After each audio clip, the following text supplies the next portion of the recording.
శాసనసభలో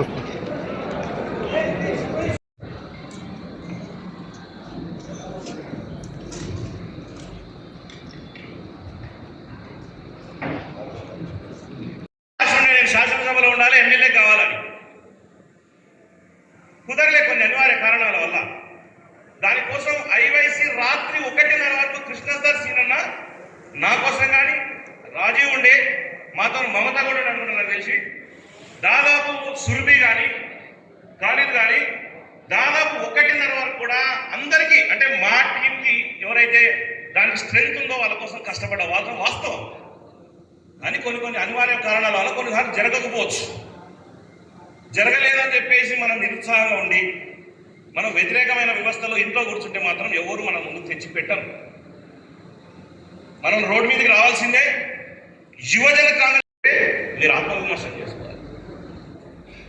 ఎవరు మనకు సర్టిఫికేట్ ఇచ్చేది ఏమి ఉండదు అక్కడ. నువ్వు చేసే పనితనం ప్రతిదీ కింద నుంచి పై వరకు చూస్తారు. ప్రతి దాంట్లో రావాల్సిన వారికి రావాల్సిన టైంలో ఖచ్చితంగా వారికి రావాల్సినటువంటి గుర్తింపు వారికైతే వస్తుంది. అది నేను గట్టిగా నమ్ముతాను. ఇక్కడ ఉన్నటువంటి రాష్ట్ర యువజన కాంగ్రెస్, జాతీయ యువజన కాంగ్రెస్ జనరల్ సెక్రటరీ శ్రవణ్ రావు గారికి, రాష్ట్ర ఉపాధ్యక్షులకు, జనరల్ సెక్రటరీలకు, జిల్లా అధ్యక్షులకు, సెక్రటరీలకు, అసెంబ్లీ అధ్యక్షులకు, మండల అధ్యక్షులకు, యావత్ తెలంగాణ యువజన కాంగ్రెస్ కమిటీ కార్యవర్గం మొత్తానికి పేరు పేరున నమస్కారాలు తెలియజేసుకుంటున్నాను. ప్రత్యేక ధన్యవాదాలు. యువజన కాంగ్రెస్ అనేసరికి ఆ జెండాలని ఒక ఫీల్ ఉంటుంది. ఫస్ట్ పాయింట్ ఏంటంటే యూత్ కాంగ్రెస్ చాలా మంది నాతో పాటు పనిచేసిన నాకు తెలిసి చాలా మంది ఉన్నారు. ఇక్కడ ఎంతమంది ఉంటారో చేతులు దాదాపు సగం మంది వాళ్ళే, సగం పైన ఉన్నారు. వీళ్ళందరూ కూడా అందరూ పెద్ద ఎత్తున ఈరోజు ఇంత పెద్ద కార్యక్రమం చేసినందుకు రాష్ట్ర ఇన్ఛార్జ్ ఖాళీద్ గారికి, అదేవిధంగా శివచరణ్ గారికి ప్రత్యేక ధన్యవాదాలు తెలియజేస్తూ, యూత్ కాంగ్రెస్ విషయంలో అంటే గతంలో ఉన్నప్పుడు అధికారంలో ఉన్నప్పుడు ఒకలా ఉంటుంది, అపోజిషన్లో ఒకలా ఉంటుంది. అపోజిషన్లో పక్కన అడగబెట్టి పోలీసులు అడగబడుతుంది. చాలా మందికి ఉన్నోళ్ళకు కూడా తెలుసు. కానీ అధికారంలోకి వచ్చిన తర్వాత చేయాల్సిన బాధ్యత అపోజిషన్ల కంటే ఎక్కువ బాధ్యత. మీ అందరికీ తెలుసు, మొన్న చేసిన బ్రహ్మాండంగా బీజేపీని ఏ విధంగా जी और vice presidents youth Congress Telangana और आप सभी का बहुत बहुत वेलकम। एक तो वाइट टी शर्ट कैंपेन से पहले मैं आपको एक चीज़ कहना चाहता हूँ कि आप लोग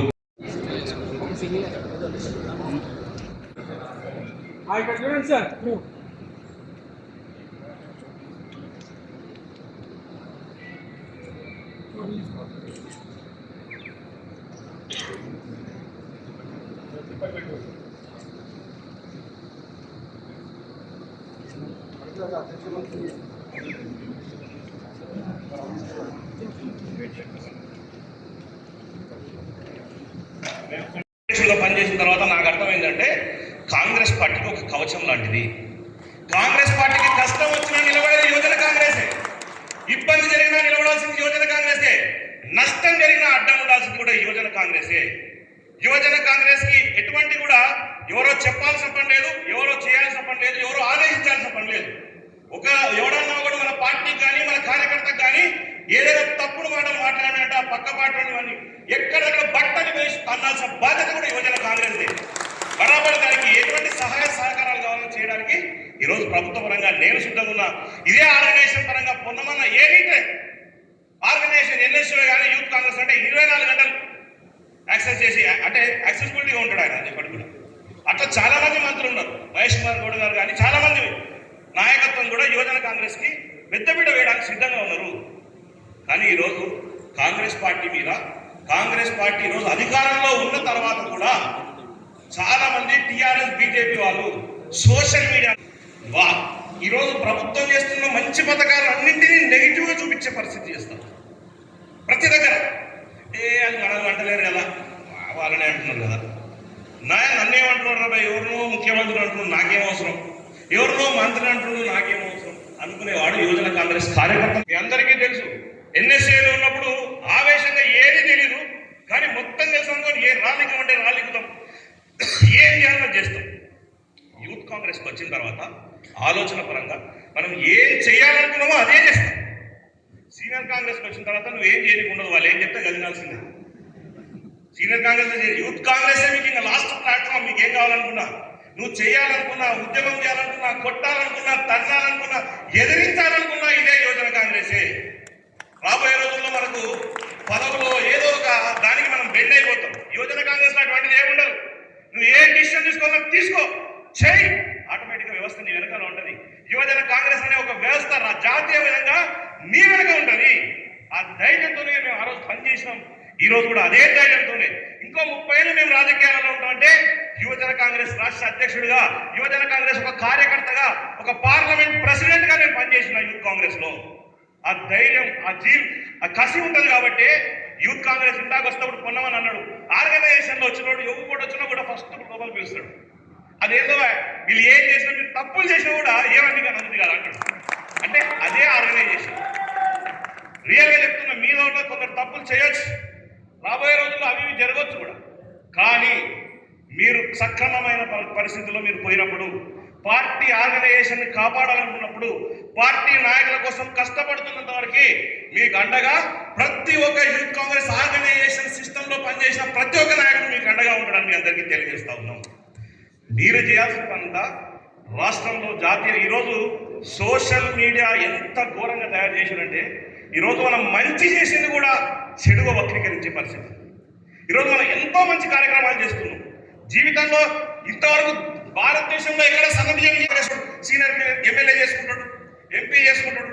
అది ఎమ్మెల్యే ఎంపీ బాధ్యత కాదు, బరాబర్ అది యువజన కాంగ్రెస్ నాయకుల బాధ్యత. మీ అందరికీ తెలుసా, స్టార్టింగ్ లో కృష్ణ సార్ చెప్పేటాడు ఒక మాట, ఒక యూత్ కాంగ్రెస్ రాష్ట్ర అధ్యక్షుడు గొప్పన, జిల్లా అధ్యక్షుడు గొప్పన, అసెంబ్లీ అధ్యక్షుడు గొప్పన, మండల అధ్యక్షుడు గొప్పన, గ్రామ అధ్యక్షుడు గొప్పన?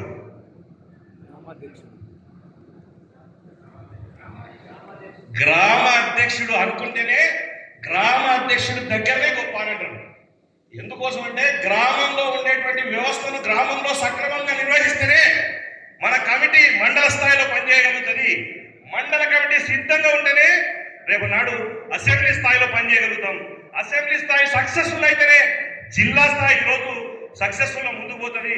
ఆ జిల్లాలు 33 జిల్లాలు సక్సెస్ఫుల్ గా హ్యాండిల్ చేయగలిగితేనే రాష్ట్ర అధ్యక్షుడు కానీ, రాష్ట్ర వ్యవస్థ కానీ, రాష్ట్ర యువజన కాంగ్రెస్ కానీ సక్సెస్ఫుల్ గా ముందుకు పోతాయి. దీనంతటికీ కారణం ఇక్కడ కూర్చున్న వెనకాల కూర్చున్న వాళ్ళందరే. ఎందుకంటే మేమందరం ఆ వెనకాల నుంచి ఈ స్థాయి వరకు వచ్చినాడు.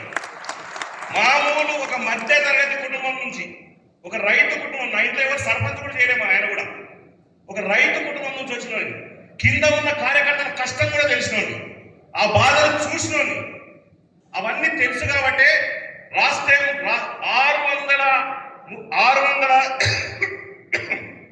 612 మండలాలలో దాదాపు 586 మండల యువజన కాంగ్రెస్ కమిటీ అధ్యక్షులను నియమించడం జరిగింది లాస్ట్ టైం. ఈసారి అదృష్టం ఏంటంటే మీరే ఎలక్టెడ్ ద్వారా వచ్చిన వాళ్ళు చాలా మంది ఉన్నారు. కాబట్టి మండల అధ్యక్షుడు అంటే ఒక జెడ్పీటీసీకి పోటీ చేసే విధంగా, ఒక ఎంపీపీకి నేను పోటీ చేసే విధంగా గ్రామాలలో, అన్ని గ్రామాలలో మీరు తిరిగి మీరు వ్యవస్థ నడిపి ఏ కష్టం ఉన్నా కానీ ఆ ప్రజల్లో కావాల్సిన సమస్యలన్నింటినీ కూడా ఆ ఎంఆర్ఓ ఆఫీస్కో లేకపోతే పోలీస్ స్టేషన్కో సక్సెస్ అయినప్పుడే ఇది ఒక పెద్ద ప్లాట్ఫామ్. మీకు యువజన కాంగ్రెస్ రాజకీయానికి ఒక గుడ్ ప్లాట్ఫామ్. ఇటువంటి ప్లాట్ఫామ్ మళ్ళీ రావాలంటే దొరకదు. నాకు మళ్ళీ దీనిలో పనిచేయాలనేది కానీ అవకాశం లేదు నాకు. కాబట్టి అటువంటి ప్లాట్ఫామ్ ఈ 3 సంవత్సరాలు మీరు సక్సెస్ఫుల్ గా చేసుకొని మీరు రాజకీయ నాయకులుగా మిమ్మల్ని మీరే తీర్చిదిద్దుకోవడానికి ఒక అవకాశం దొరికింది. దాన్ని విజయవంతంగా చేసుకోవాలని మీ అందరినీ కోరుకుంటూ సక్సెస్ఫుల్ గా మీ అందరూ. तो हम आपको ये बता रहे हैं कि ये बहुत सीरियस है. जो लोग अच्छे काम कर रहे हैं, 1 नहीं 5 भी हो सकते हैं तेलंगाना से. आप लोग काम करो, अपना काम ऐप में चढ़ाओ ताकि हमें पता चले. काफी लोग ऐप में अच्छा काम दिखा रहे हैं, कंपटीशन था, लेकिन टॉप लेवल पे जिसके सबसे ज्यादा पॉइंट्स थे, इस बार उसकी मीटिंग हम राहुल जी से करवाएंगे और ये आगे भी चलता रहेगा. तो अब अपना ऐप का काम बिल्कुल सीरियसली लो, क्योंकि हम उसको सीरियसली ले रहे हैं. White T shirt campaign, white में राहुल जी की भी इसमें ध्यान है, नजर है, कौन इसमें अच्छा करेगा। यूथ कांग्रेस का तो ऑफ कोर्स है ही। इसमें भी जो काम आपको बोलेंगे वो काम आपने ऐप में रिव्यू के तौर में डालना है। और इसमें कोई ज्यादा रॉकेट साइंस वाला काम नहीं है। जो व्हाइट टी शर्ट कैंपेन है, हो सकते हो नेशनल प्रेसिडेंट हो सकते हो, लेकिन अगर आपका खुद का बूथ स्ट्रांग नहीं है, आपके खुद के बूथ में यहाँ पे आप रहते हो, वहां पे अगर आपको लोग नहीं जानते तो आप नेता नहीं। तो व्हाइट टी शर्ट कैंपेन में आपको जो भी एक्टिविटीज दी जाएंगी वो एक्टिविटीज रिलेटेड होंगी। आपको बूथ कॉर्पोरेटर की इलेक्शन लड़ना चाहते होंगे तो आपकी वार्ड में अगर 3-4 बूथ आते हैं तो आपको वो स्ट्रांग करने पड़ेंगे। आप में से कुछ एमएलए की इलेक्शन लड़ना चाहते होंगे। जो एमएलए की इलेक्शन लड़ना चाहते हैं तो मैं समझता हूँ सभी बूथ तो एकदम आपके स्ट्रांग नहीं होंगे, लेकिन उनमें से 20, 25, 20, 25 बूथ जितने भी हैं, तो मुझे उम्मीद है आप इस सब में ध्यान से काम करोगे। यही संदेश, यही मैसेज देने में यहाँ था। धन्यवाद। जय हिंद। हमारे लिए यही मैसेज करते हैं, उनकी मदद भी करेंगे। एग्जाम्पल के तौर पे तेलंगाना से जिसके सबसे ज्यादा पॉइंट्स हैं, करंट तेलंगाना यूथ कांग्रेस की जो टीम है उसमें ऐप में जिसके सबसे ज्यादा पॉइंट्स हैं उसकी मीटिंग हम राहुल जी से करवा रहे हैं। రాజకీయ ఎదుగుతారు। నేను ఒక ఎన్ఎస్సీ అధ్యక్షుడిగా, జిల్లా ఎన్ఎస్సీ అధ్యక్షుడిగా, ఈనాడు పిసిసి అధ్యక్షుడు మహేష్ కుమార్ గౌడ్ గారి కమిటీలో పనిచేస్తున్నాను. 1987లో ఆనాడు విద్యార్థి ఎన్నికలు ప్రొఫెసర్ కృష్ణ అలవారి గారు కోరుతున్నాను. దేశవ్యాప్తంగా ఒకవేళ నేను మొన్న చెప్పా, విద్యార్థి సంఘ ఎన్నికలు లేకపోయి ఉంటే నేను ఇలా రాజకీయాలకు వచ్చేవాడిని కాదు. ఎన్ఎస్సీ గారి విద్యార్థి సంస్థ లేకపోతే నేను రాజకీయ కుటుంబ నేపథ్యానికి రాలే, ఇలా రాజకీయాలు లేకుంటే. కాబట్టి నిర్ణయం ఎక్కడ ఎన్నికలు లేకుండా ఉన్నాయో, దేశవ్యాప్తంగా చాలా రాష్ట్రాల విద్యార్థి సంఘ ఎన్నికలు లేవు కావచ్చు, కానీ మన ప్రభుత్వాలు ఉన్న దగ్గర విద్యార్థి సంఘ ఎన్నికలు జరిగినట్టయితే నూతనంగా యువజన నాయకత్వం బయటకు వచ్చి సమర్థవంతంగా ఈ యొక్క సమకాలీన రాజకీయాల్లో పాత్ర పోషించేటువంటి అవకాశం ఉంటుంది. విద్యార్థి సంఘ ఎన్నికలు జరగాలి, క్రియాశీల రాజకీయాల యువకులు పాత్ర రావాలి.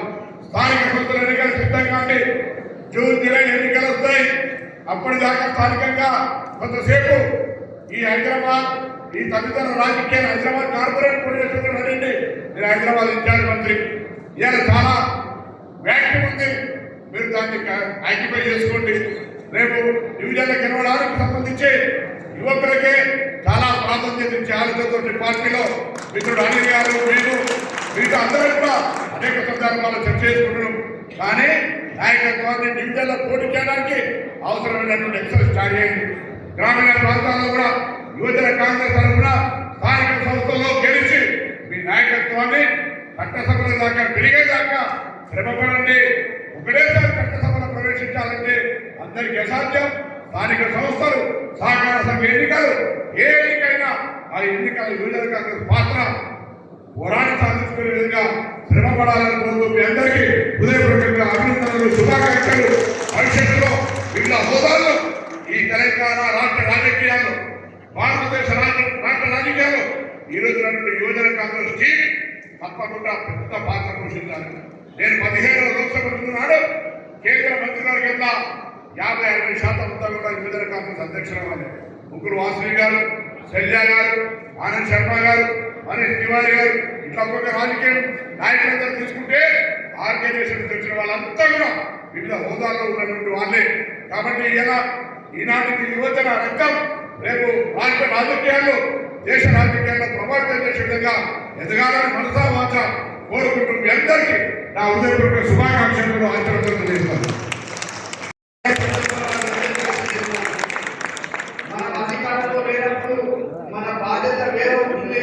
ఈ రోజు మన అధికారంలో వచ్చిన తర్వాత మన రెస్పాన్సిబిలిటీ తెలియజేస్తాను. అధికారంలో లేనప్పుడు మనం అందరం కూడా, ఉదాహరణ చెప్పాలంటే అడవిలో సింహం లాంటి వాళ్ళు. అధికారం లేనప్పుడు ఈరోజు అధికారంలో ఉన్నామంటే మనం సూలో సింహాలం. ఎందుకంటే మనకు చాలా ఇబ్బంది ఉంటే కేవలం కేంద్ర పెట్టిన సింహాలం. అదే అధికారం లేకుంటే మనం గర్జించే సింహాలం అని మనకు రాబోయే రోజుల్లో అప్లోడ్ చేయడం చాలా ఇంపార్టెంట్. పార్టీ చేస్తున్న ప్రోగ్రాంలను కూడా ఇన్ఫర్మేషన్గా చేయడం చాలా ఇంపార్టెంట్. ఇంకా మీరు ఏ ప్రోగ్రామ్ చేసినా గ్రౌండ్లో మీరు ఏ కార్యక్రమాలు చేసినా మీ అఫీషియల్ ప్లాట్ఫామ్స్లో